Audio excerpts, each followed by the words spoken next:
ना रात के टाइम पर फिर मैं अपना होम टूर दूंगी, तो तब तक सोफे नहीं आए थे। जिस दिन मैंने होम टूर खत्म किया उसी रात को, तकरीबन रात के पता नहीं क्या टाइम हो रहा था, मैं थक के सो गई ना, रात के टाइम पर सोफे आ गए। तो बस फिर उसके बाद व्लॉग ही नहीं बना, 2 दिन बीच में मैंने व्लॉग नहीं बनाया। तो आज चलो मैं आपको अपने वो न्यू वाले सोफे दिखाती हूँ। अस्सलाम वालेकुम। अच्छा, ये कह रही हैं यहाँ पे ये सोफ़े दिखाती हैं। और अच्छा, सोफ़े इसके उसी दिन आ गए थे जिस दिन ये होम टूर की वीडियो बना रही थी मैडम, और जहाँ पे ये पैसे बांट रही हैं उसका मैं वीडियो क्लिप लगाने लगी हूँ। आप देखिएगा, सोफ़े पीछे पड़े हुए हैं। जब ये हलीमा को बुला रही है ना कि आओ पैसे ले लो मिठाई के, ठीक है। झूठ की इंतहा है। इस टाइम पे ये गई हुई औरत गाँव अपने, और इसने ये जो व्लॉग बनाया है होम टूर का, उसके साथ ही आज जो व्लॉग आया है वो ये बना चुकी हुई थी। उससे पहले भी, हो सकता है ये संडे बोल रही हैं तो आप फिर ट्रस्ट कर लो कि ये संडे वाला व्लॉग तो था नहीं, ये सैटरडे या फ्राइडे वाला व्लॉग था जिस दिन इन्होंने बनाया है। और ये 2 दिन कहते हैं ना नट्टे ही लगा के गायब हो गई हैं। बहरहाल वो तो पता चल ही जाएगा कि गाँव की इसलिए गई हुई है, मकान की यही चक्कर है और तो कोई चक्कर नहीं है। एनीवे, वो तो सबको नज़र आ ही जाएगा कि मकान क्या कर रही है क्या नहीं कर रही है। आप ये क्लिप देखें, फिर उसके बाद आगे बात करते हैं। जल्दी आज मिठाई ले लो। जी, ये आपने देख लिया, इसके पीछे सोफ़े पड़े हुए हैं और ये दरवाज़ा बंद करना भूल गई है मैडम, तो इनको ख्याल नहीं रहता ना झूठ बोलते हुए। चलें, ये देखें दूसरा क्लिप भी। तो दूसरा क्लिप मैं अभी लगाऊंगी इनका मैडम का, जहाँ पे अपनी अम्मा से कह रही हैं कि पैसे बुज़ुर्गों के हाथ में हम दे देते हैं। घोंचू फट बोला, हमसे ज़्यादा खर्च हो जाते हैं ना, इसलिए हम बुज़ुर्गों को पकड़ा देते हैं।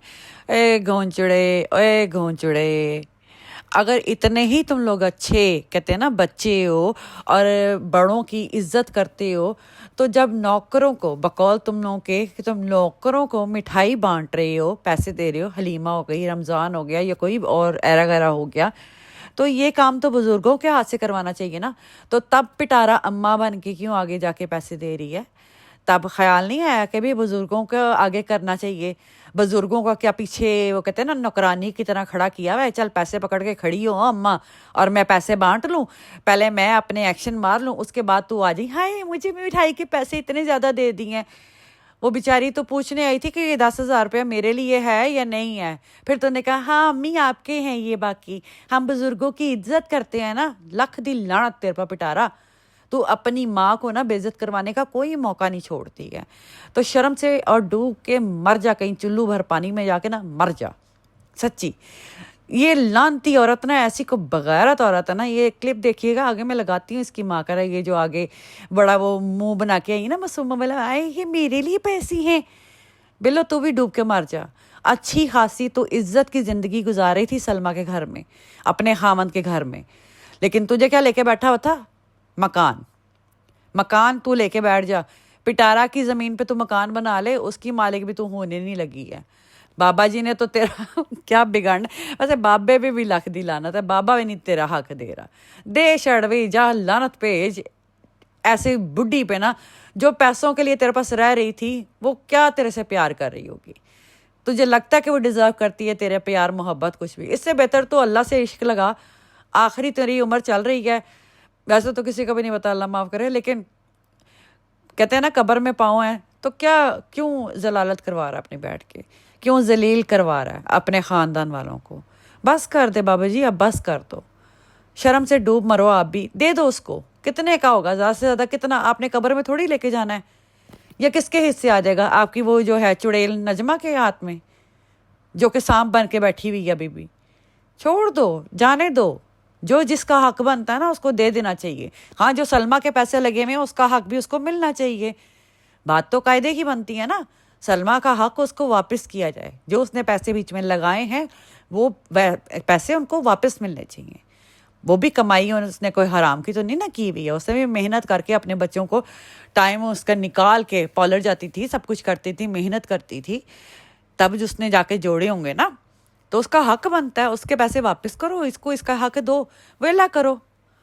क्या कर लोगे इस तरह करके? माइटी पे आप लोगों ने अपने ख़ानदान की पहले ही जलालत करवा ली भी है, मज़ीद अब कितनी रह गई है बाबा जी, बस कर दो। चलें जी, आप आगे ये क्लिप देखें, इंशाल्लाह फिर कल मिलते हैं। इंशाल्लाह कल लाइव करूँगी, थोड़ा सा डाउन जा रही हूँ, बता नहीं सकती क्यों, लेकिन इंशाल्लाह कल लाइव करूँगी। सब आके मुझसे क्वेश्चन कर रहे हैं कि आप लाइव क्यों नहीं कर रही हैं।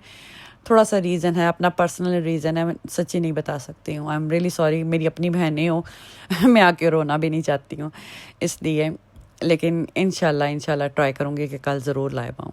ओके जी, मेरी तरफ से अल्लाह हाफिज़। ये क्लिप देख के जाइएगा।